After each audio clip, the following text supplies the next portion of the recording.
Sugbuanong Paralympic athlete mo'y labing unang nakakatkat sa Mount Apo sa Davao del Sur na mo'y labing taas nga bukid sa nasod. Ani ang report. Ang Sugbuanong si Arnold Balais mo'y giila karon nga first amputee o labing unang Paralympic athlete nga nakakatkat sa labing taas nga bukid sa nasod, ang Mount Apo. Mas nailhan si Arnold, 49 anyos, ug usa ka National Paralympic athlete ug nagtrabaho isip orthotic o prosthetic technician. Giila siya isip Captain A tungod kay nahimo man siyang team captain sa Philippine Accessible Disability Services o PADS Dragon Boat Team. Human sa napo ka tuig, Mayo 29, 2013, subli nga gikatkat ni Balais ang Mount Apo aron pagsukod kung asa kutob ang iyang mahimo isip usa ka person with disability o PWD.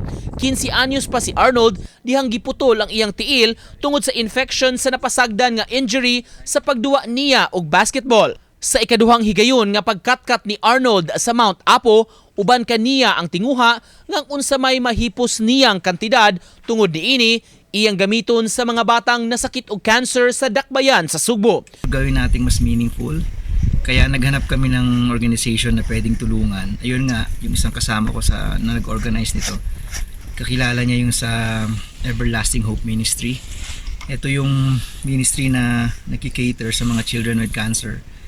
Sa mga gustong mukatkat sa Mount Apo, kasamtangan una kining takupan sa lokal nga kagamhanan, sulod sa 3 ka buwan, sugod sa Setyembre, aron hatagan og higayon ang rehabilitasyon nga himuon sa labing habog nga bukid sa nasod.